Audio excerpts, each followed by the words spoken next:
Hello friends, welcome to the health world. ఈరోజు మనం జలుబుని ఎలా జయించాలో తెలుసుకుందాం. జలుబు అసలు ఎందుకు వస్తుంది, వచ్చిన తర్వాత దాన్ని ఎలా ఎదుర్కోవాలి, అసలు అది రాకుండా ఉండాలంటే ఏం చేయాలో ఈరోజు ఈ వీడియో ద్వారా తెలుసుకుందాం. కొంతమందిలో జలుబు చాలా తరచుగా వస్తూ ఉంటుంది. కొంతమంది జలుబే కదా అని కొట్టి పారేస్తుంటారు. బాగా తరచుగా వచ్చే వాళ్ళకి ఆ బాధ ఏంటో తెలుస్తూ ఉంటుంది. వాళ్ళు చల్లనీళ్ళు తాగినా జలుబు వస్తుంది, చల్లగాలికి బయట వెళ్ళినా జలుబు వస్తుంది, 10 మందిలో కలిసినా జలుబు వస్తుంటుంది. అసలు జలుబు ఎందుకు వస్తుంది? వైరస్ మన నాసికా నాళాల పై పొరను, థ్రోట్లోని పై పొరను అటాక్ చేసినప్పుడు మనకు జలుబు వస్తుంది. దాదాపుగా 200 రకాల వైరస్లు ఈ జలుబుకు కారణమవుతాయి. అందులో ప్రధానమైనది రైనో వైరస్. ఇది తరచుగా మనల్ని జలుబుతో ఇబ్బంది పెడుతూ ఉంటుంది. మన కంటి ద్వారా, ముక్కు ద్వారా మరియు నోటి ద్వారా ఈ వైరస్ మనలోకి ఎంటర్ అవుతుంది. ఇది అంటువ్యాధ అంటే అవుననే చెప్పాలి. ఆల్రెడీ కోల్డ్తో సఫర్ అయ్యే వాళ్ళు మాట్లాడినప్పుడు, తుమ్మినప్పుడు, దగ్గినప్పుడు వాళ్ళ లాలాజలంలో ఉన్నటువంటి తుంపరలు బయటకు వచ్చినప్పుడు ఆ తుంపరలు మనల్ని తాకినా లేదా వాళ్ళు టచ్ చేసినటువంటి వస్తువుల్ని మనము టచ్ చేసినా మన చేతికి అంటుకొని ఆ తర్వాత మన కంటి, ముక్కు, నోటి ద్వారా మన శరీరంలోకి ప్రవేశిస్తాయి. మన బాడీలోకి వైరస్ ఎంటర్ అయిన తర్వాత మన ఇమ్యూనిటీ సిస్టమ్ వెంటనే రియాక్ట్ అవుతుంది. మన ఇమ్యూనిటీ సిస్టమ్ వీక్గా ఉన్నా లేదా మన ఇమ్యూనిటీ సిస్టమ్ రికగ్నైజ్ చేయకపోయినా వైరస్ని, ఎందుకంటే చాలా రకాల వైరస్లు ఉంటాయి కదా, మనకు జలుబు అనేది వస్తుంది. మనం క్రౌడెడ్ ప్లేసెస్లోకి వెళ్ళామనుకోండి, స్కూల్స్, ఆఫీసెస్, పబ్లిక్ ట్రాన్స్పోర్టేషన్ లేదా ఎక్కువ జనాలు గుమిగూడే ప్రాంతాలకు వెళ్ళినట్లయితే ఈ జలుబు అటాక్ అయ్యే ఛాన్సెస్ చాలా ఎక్కువగా ఉంటాయి. వీక్ ఇమ్యూన్ సిస్టమ్ వల్ల కూడా జలుబు అనేది వస్తుంది. మన బాడీలోకి ఎంటర్ అయినటువంటి వైరస్లు మన ఇమ్యూన్ సిస్టమ్ రికగ్నైజ్ చేసినప్పటికీ కూడా దాంతో పోరాడడానికి, దాన్ని ఓడించడానికి ఎక్కువ టైం తీసుకుంటుంది. ఆ టైంలో మనము జలుబుతో బాధపడుతూ ఉంటాం. న్యాచురల్గానే మన ముక్కు రంధ్రాలు తడిగా ఉంటాయి. సో ఈ తడి వల్ల వైరస్లు అంత ఈజీగా అటాక్ చేయలేవు. ఎప్పుడైతే ఈ తడి ఆవిరైపోతుందో అప్పుడు ఈజీగా వైరస్లు మన ముక్కు రంధ్రాలలో ఉన్నటువంటి నాసికా నాళాలలో అటాక్ చేస్తాయి. కాబట్టి మనం ఎప్పుడైనా డ్రై ఎయిర్ని పీల్చినప్పుడు, ఎండగాలిలో మనం వేడి గాలిని మనం పీల్చినప్పుడు లేదా మనం ఎండలో ట్రావెల్ చేస్తూ ఉన్నప్పుడు ఇంపార్టెంట్గా ఈ డ్రై ఎయిర్ని మనం ఎక్కువగా పీలుస్తూ ఉంటాం. దానివల్ల మన లైనింగ్స్ పొడిబారిపోతాయి, థ్రోట్లోను మరియు ముక్కు రంధ్రాలలోను. అప్పుడు ఈజీగా మనల్ని ఈ వైరస్ అటాక్ చేస్తుంది. ఈ జలుబు రాకుండా ఉండాలి అంటే మనం ఏం చేయాలి? దానికి ఒకటే మార్గం ఉంది, మన ఇమ్యూనిటీని బూస్ట్ చేసుకోవడమే. మనం తరచుగా క్రౌడెడ్ ప్లేస్కి వెళ్ళాల్సి ఉంటుంది, పని పైనో లేదా ఆనందం కోసమో. కాబట్టి దాన్ని మనం అవాయిడ్ చేసుకోలేం. ఎవరికి జలుబు ఉంది అని చెక్ చేసుకుని వాళ్ళతో మాట్లాడలేం కదా. కాబట్టి మన ఇమ్యూనిటీ సిస్టమ్ని బూస్ట్ చేసుకోవడమే దానికి సరైన మార్గం. మన ఇమ్యూనిటీ సిస్టమ్ని ఇంప్రూవ్ చేసుకోవాలి అంటే మొట్టమొదటగా మనము బ్యాలెన్స్డ్ డైట్ తీసుకోవాలి. ఇది చాలా ఇంపార్టెంట్.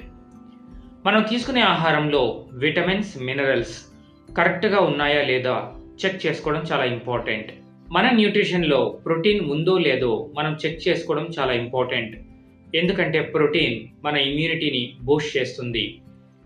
ప్రోటీన్లో 2 టైప్స్ ఉంటాయి, plant based protein, animal based protein. ఇందులో ప్లాంట్ బేస్డ్ ప్రోటీన్ మనకు చాలా ఇంపార్టెంట్. ఈ ప్లాంట్ బేస్డ్ ప్రోటీన్లో ఫైబర్ కూడా ఉంటుంది. ఈ ఫైబర్ మన గట్లో ఉన్నటువంటి ప్రోబయాటిక్ బ్యాక్టీరియాకి ఎంతగానో హెల్ప్ చేస్తుంది. మనం తినే ఆహారంలో vitamin A, vitamin C and vitamin D ఉన్నాయో లేదో మనం చెక్ చేసుకోవాల్సి ఉంటుంది. ఎందుకంటే ఈ 3 విటమిన్స్ మన ఇమ్యూనిటీని బూస్టింగ్ చేయడంలో ప్రధానమైన పాత్ర వహిస్తాయి.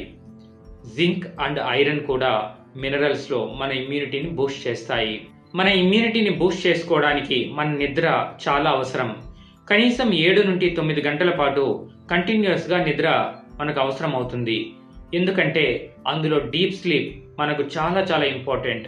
డీప్ స్లీప్లోనే మన బాడీ క్లీనింగ్ అనేది జరుగుతుంది. ఇమ్యూనిటీ బూస్టింగ్లో ఎక్సర్సైజ్ చాలా ప్రధానమైన పాత్ర వహిస్తుంది. మన బాడీలో మనం ఎక్సర్సైజ్ చేసినప్పుడు ఎన్నో రకాలైనటువంటి మార్పులకు లోనవుతుంది.